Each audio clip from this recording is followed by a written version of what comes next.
ప్రియమైన అమ్మా నాన్న, మీరు ఈ ఉత్తరం చదివే సమయానికి నేను స్వర్గంలో అప్సరసల ఆతిథ్యం స్వీకరిస్తూ మిమ్మల్ని చూస్తూ ఉంటాను. నాకెటువంటి బాధ లేదు. ఇంకా చెప్పాలంటే ఇంకొక జన్మంటూ ఉంటే మళ్ళీ ఇండియన్ ఆర్మీలోనే చేరుతాను. దేశం కోసం పోరాడతాను.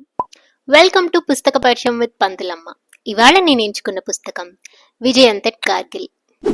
కార్గిల్ యుద్ధంలో భాగంగా రాజ్పుతానా రైఫిల్స్ తరపున 3 పింపుల్స్ హిల్ కాంప్లెక్స్ ని స్వాధీనం చేసుకునే క్రమంలో వీరమరణం పొందిన 22 ఏళ్ల వీరచక్ర గ్యాలంటరీ అవార్డు గ్రహీత కెప్టెన్ విజయంత్ థాపర్ యొక్క జీవిత చరిత్రే ఈ పుస్తకం.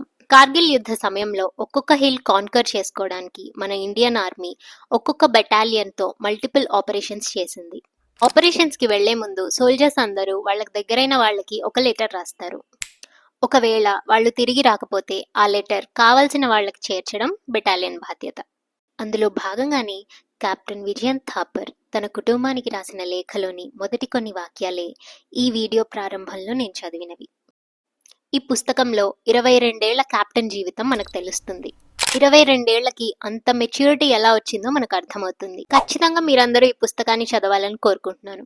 ఈ పుస్తకమే కాదు, major Mohit Sharma, major Padmapani Acharya, captain Manoj Kumar Pandey, captain Vikram Batra, captain Saurabh Kalia మొదలైన ఎందరో వీర జవాన్ల జీవితాలు మనం తెలుసుకోవాలి, తెలియజేయాలి. జై హింద్. సుజలాం సుఫలాం మలయజ శీతలాం